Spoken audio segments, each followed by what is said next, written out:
IMDb. Do that. That should be your logo. You can have that. That's yours. All right, we're taking it. And no war so bloody as a war between dragons. So a quick little silly icebreaker to begin. The Dance of Dragons has begun. If you were to dance with a dragon in real life, what song are you getting down to? To dance with my father again. No. Wow. No. I think you've accidentally stumbled upon something extremely profound there. When Two Become One, Spice Girls. Nice. Ooh. So you're going to merge with that dragon. You'll become one. Hopefully. Yeah, and you're going to merge with your father. No. Well, we are in the times of doing that, right? Yeah, so true. Yeah. Finally. I think that the first song that came to my mind was one that me and Olivia listened to a lot, Dancing on My Own by Robin. Do we? Because they don't exist. Yeah. When did we listen to that? A lot. In Costa Rica. Does that get you into the headspace for the character, or are you just off hours? This is off hours. Oh yeah, this is off hours. Yeah, this is after hours. Extracurricular activities. Yeah. Sure. Oh, wow. Lovely day. Really? They're with us? Yes. See, But just every time. do you know what? I don't know the name. Oh, God. See, I know the dance. It would be the tango or the Argentinian tango. Okay. So what's that song? It's it's something. It's not called Paint It Black. It's like a classic rock song. Something black. Oh, Fade to Black. Is there such a song? Yes, back to Fade to Black, back to black. Painted Black is a Rolling Stone song. That's the one. Okay. That's the one. I see the door, I want to paint it black. Yeah, that one. Okay. Okay. Yeah. All right. All right. That's a good. And do you think a dragon would be a good tango partner? No. Not in the slightest. But I think it'd be interesting. Do you know what? I had a song. Yeah, I was just going to do the same thing. Hold on. Now we're going to waste all of your time doing this. Wait, just 1 second. Sorry. Oh, no. Don't take this the time off. God, no, I just pressed play. God, it's got worse. I'm going to say Rumble by Link Ray, just because I was listening to that the other day. It's quite a strange song. I'm going to say Diamonds on the Soles of Her Shoes by Paul Simon. Nice. Wow. Okay. Yeah. Link Ray, the old time surf guitar guy, right? Yeah, I think so. Okay. I mean, I can thank you. And Paul Simon as well. Correct. That's awesome. It's in Pulp Fiction, that song. It's a pretty good milkshake. Just me and a massive dragon, like. Or is that the song she's sort of... Yeah, anyway. Yes, correct. That's beautiful. That's beautiful. That's a good question. I thought you were going to ask us which dragon we were going to dance with, which would have been not as fun a question as the one. No. We want to know the song. The partner can change. And it's dependent on the song, too, I'm sure. Yeah. What's that song you've always played outside the trailer that we were dancing to on it? Freaky Mother Trucker, because I can't actually say the... Yeah, Freaky Mother Trucker. It's a song that we like to dance to all the time on set, so we dance to that. Yeah, I would say that, or quite a slow romantic song. I think it was by George Michael, actually. So probably that one, but I can't remember the name. Oh, like Careless Whisper or something? That's it. Ah. I would walk with a dragon to Careless Whisper. Yeah. Oh, that's beautiful. I think a dragon would make a beautiful partner for that song, especially. I think so. Probably something that I can dance like a jive or a Charleston with, something that's a bit of a throwback. Get the old trilby out. Maybe some Louis Prima or something, maybe. I don't know. Do you know the Charleston, or is this something you're going to have to learn to dance? I could probably Charleston for you right now, yeah. Oh, okay. You want to? No, I'm okay. What song am I getting down to? It would be with Vagar, and it would be something on the heavier side, something Metallica, or something really quite visceral and angry, provocative, Oh yeah, that's good. Yeah, most people have gone, more kind of the danceable, not the like head banging. I think a dragon would get down to that. Yeah. Mm-hmm. I'm not sure what it would look like. It might not be pretty, but yeah. But we're not in this for pretty. We're in this for accuracy. Mm-hmm. Yeah. Islands in the Stream. Oh. Yeah. The Dolly and Kenny version? Yeah, definitely. Yeah. Beautiful. Which one? Who's Dolly? You're sweet. I appreciate that. How do you think a dragon would be able to move to that one? Dressed up as Dolly Parton. That'd be quite good. Yeah. Yeah. Yeah. It'd be beautiful. Your own Eve Best, the queen who never was, admits that she can't watch your show because she won't watch herself on screen. So what big scene of yours is the queen who never watches missing out on? The queen who never watches. It's brilliant. Oh my God, that's so good. Oh, of our own, of like Spit Yeah. Self-Promotion. Well, I was amazing in.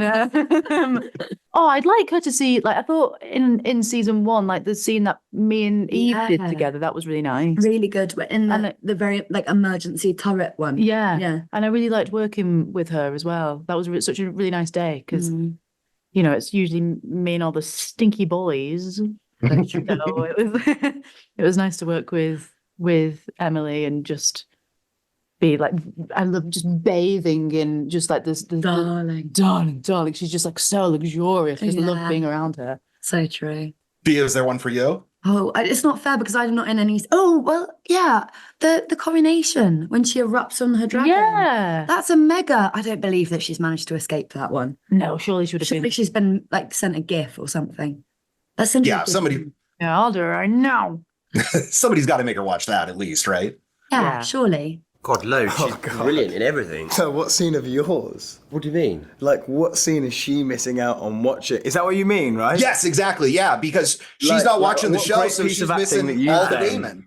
Take your pick. I mean, Matt's been terrific in many a project. I'm only joking. No, well, I think like just in House of Dragon or in general. Yes, in House of Dragon. I think generally the wedding in season 1, I think, would have been good for her to watch. Yeah, there was a lot went on there and all the different characters, and she really enjoyed making that. Did she? I think so. Yeah. Yeah, good. Yeah. I mean, none of us enjoyed making it at the time because it was hell, but looking back, we sort of had quite a nice time. Yeah, because we were there for like 2 weeks, and it was just all the food was just rotting on the table. Yeah.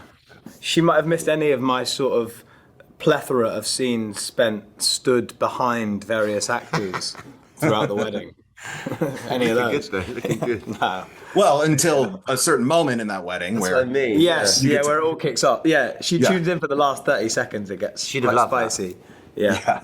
Well, actually, you know what? I mean, she's wonderful. But I would say the one that you should watch. Yeah. It was the very first one we shot. Is that scene, episode 7? Yeah. The scene in episode 7 at our daughter has died, and the two of us are by the fireplace, and we have a disagreement about our grandkids and legacy. That was the very first thing that was shot of that whole season.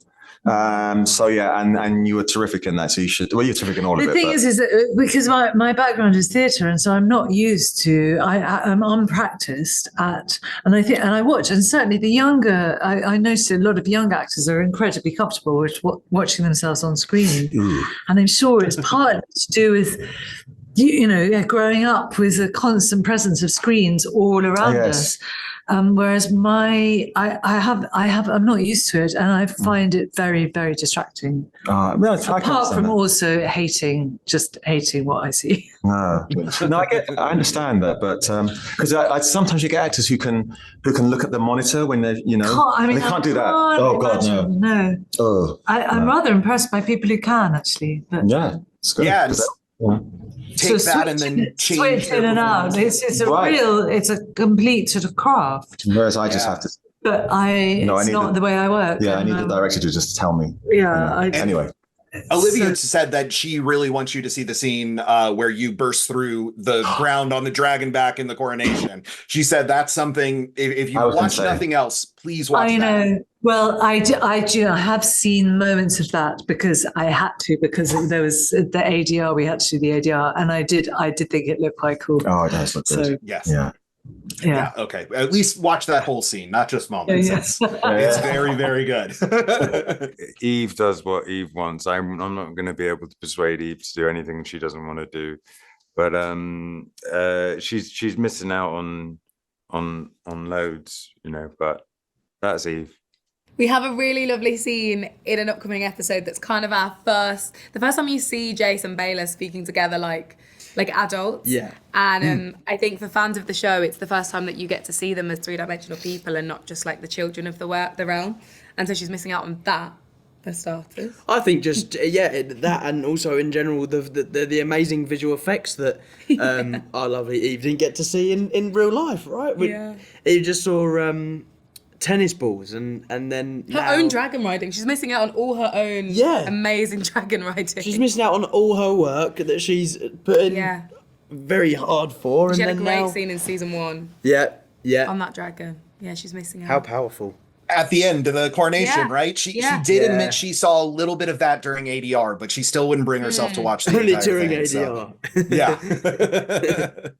Is that an issue for you? Are you someone who likes to watch yourself back on screen or make adjustments, or are you more of the like what's there is there?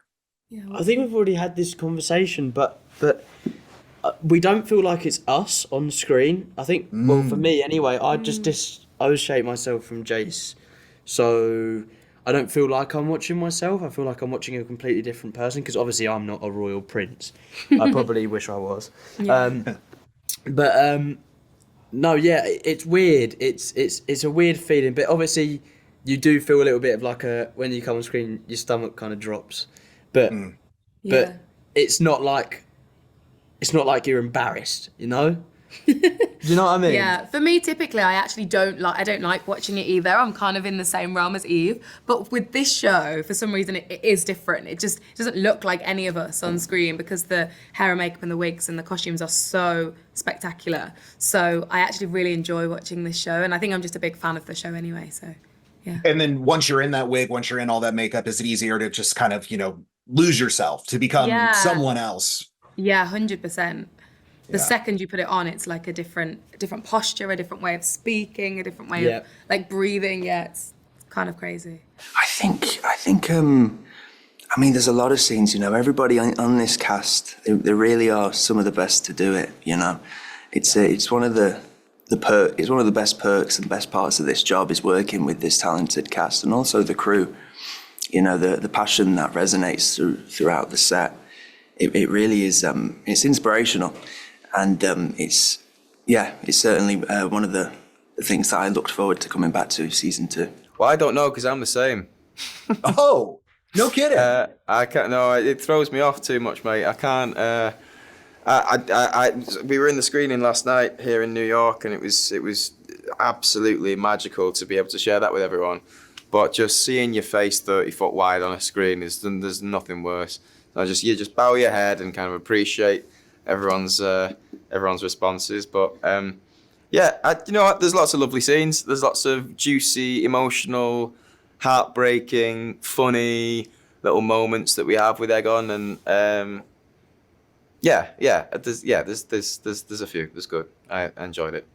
Yeah, that's interesting. Do you come from a theater background like Eve? Is that why you can't? Or you I don't know. I don't really know if that's the reason, but yeah, I do come from a theatre background, and I just get way too self-analytical, I think, and it doesn't help me at all. I don't get anything from it watching myself back. But what I do love is seeing everyone else's work and seeing how amazing this cast is, and just seeing all the things that we've worked so hard on for so long come to life, and all the set design and the costumes and the CGI and the director's works and stuff like that. But it's wonderful.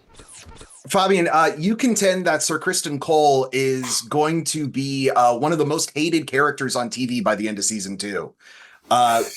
Matt, do you find that accurate, or do you think there's another House of the Dragon character that's more reprehensible?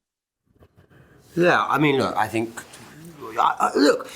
there's a lot of them that live in a very grey area, and I think I actually didn't. I think he's got a strong sense of virtue in many respects. I didn't actually say that. Sarah Hess, our writer, said that to me before we started filming season 2. Oh right. And so it was more sort of like I was made aware of that by her. I don't feel that. I think there are I think there's quite a lot of quite reprehensible characters this season. But And actually, there's a lot to be said for the way Criston loves as well. You know what I mean? Yes. I think he sort of wears. You know what I mean? But no, I do. I admit, that's not to say that his morals aren't a bit, a bit skewed, obtuse. Yeah, but whose aren't? Whose aren't? Frankly? Yeah. Yeah, like Aemond, right? Yeah. I think Aemond's sort of more reprehensible than. Maybe I'm biased with Criston Cole with my sordid history. But I think there's a scared boy inside Criston Cole that I really resonate with. Yeah, I feel like what's good.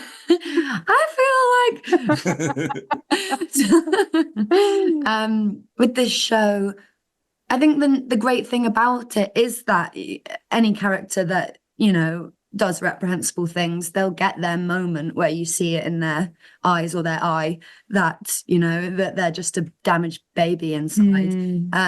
So I don't know. I find it really interesting, this thing about like most hated character in television, because it's like it's a bit reductive, isn't it? Isn't it? It's like I get it, because I think shows like this, they have that like shock factor. Yeah. But I'd like to think that it's more complicated than that.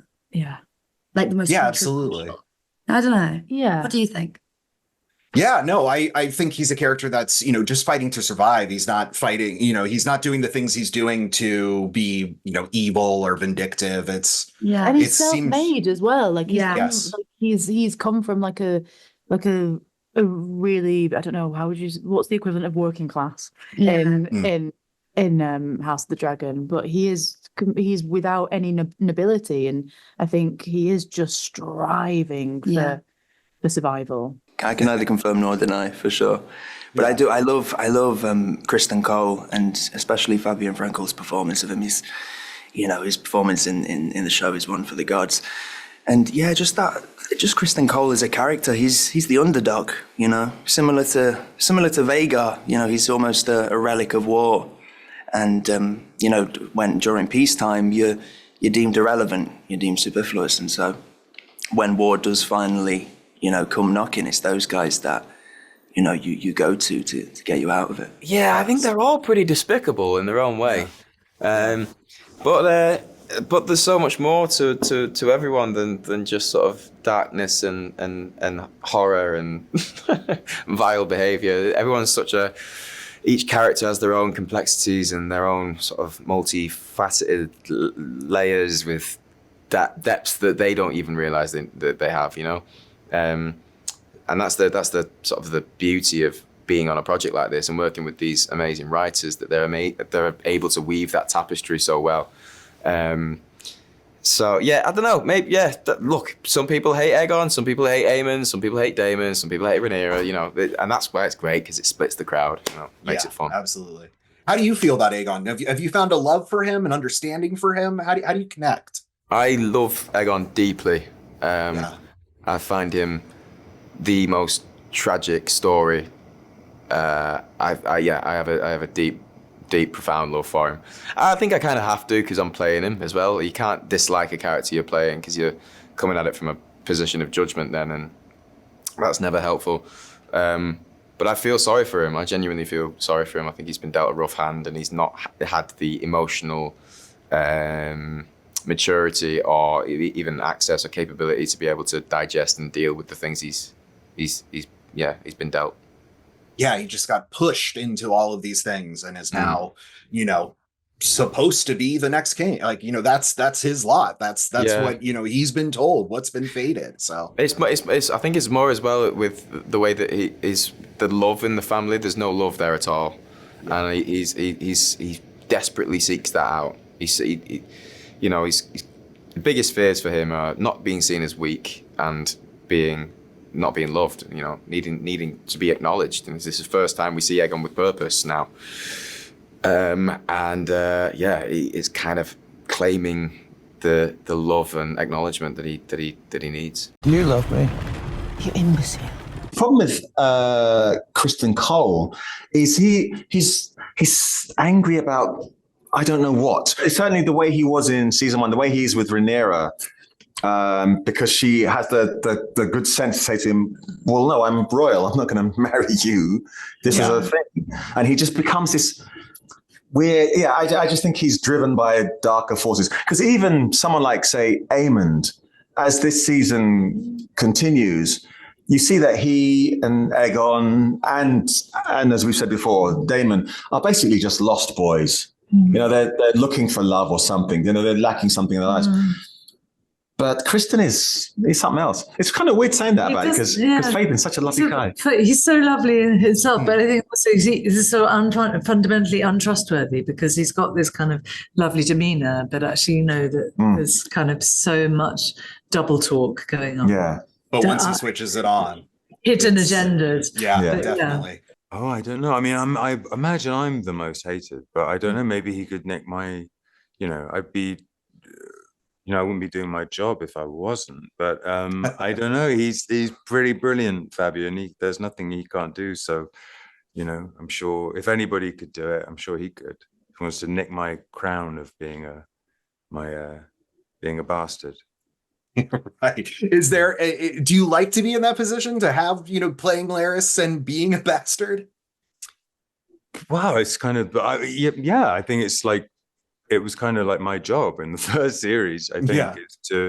I remember Miguel saying to me that early on, he said I was watching the rushes early on, and he said, and I just started jumping around the editing room going, I've got my villain, I've got my villain. So yeah, totally. I mean, I knew this early on. I said to Ryan Kaur, who played Harwin, who's the most beautiful man you'll ever meet in every way. And Harwin, you didn't see enough of Harwin. He was just brilliant. And I said, people are going to absolutely hate me for what I do to you. And he was like, no.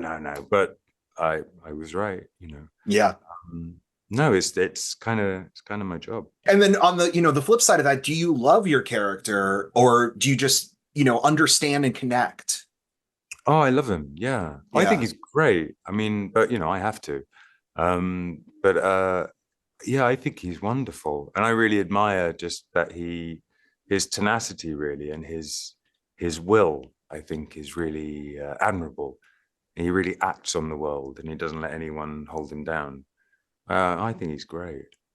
Absolutely. I know I'm in the minority there, but I think he's great. Hey, sometimes you gotta love the bastard, it's Love, that's a good shirt. Love the bastards. Yeah. He makes the world go round. I feel certain you will reward me when the time is right.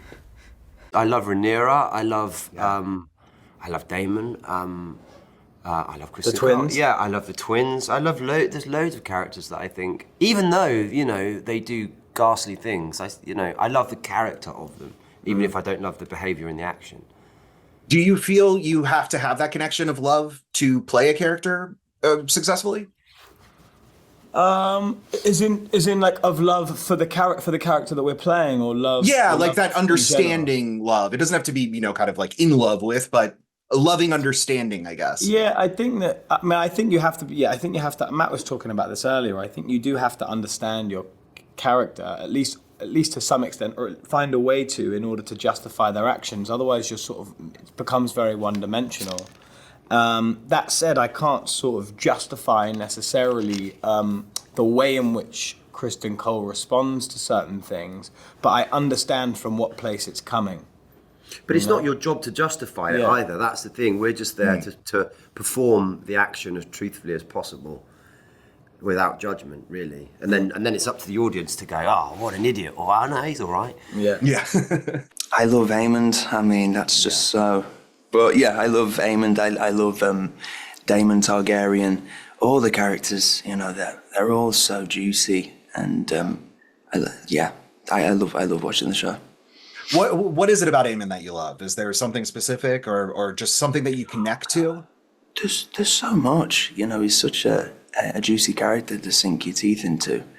I think maybe his upbringing, and how he kind of developed this facade over time, so he wouldn't he wouldn't ever feel as he did as a kid ever again. You know, this kind of ego that he's curated for himself. You know, it's it's very evil, you know, from the onset. But there are moments that you see that child still is underneath that that hardened exterior. You see that at the end of season 1 for sure. That moment of regret on his face. It's maybe it's still there. Maybe you'll have to tune into season 2 to see if it comes out ever again. I love Helena. I love Rhaenys. I love Rhaenys. Yeah. It's such a shame that she's not seen any of it because she's doing such amazing work. I know. I love loads of other paper. Yeah. I love Rhaenyra. I do. I love Daemon. I love Daemon as well. I love Alicent. I feel like Alicent's the most complicated character in House of the Dragon. I'll pay you later. I feel that way, Olivia. Do you feel Alicent's that complicated? Yeah, she's very, very complicated. I don't know how she is in terms of everyone else, but yeah, she's stormy for sure. There's like an inner battle that's waging that feels more present than the one that's about to erupt. Non-stop. Yeah. Also, the irony of being like, I think that we should stop making sweeping statements. I mean, like, the most complicated character in Game of Thrones. The Game of Thrones Red Wedding, it's lived in our brains rent-free for now over a decade.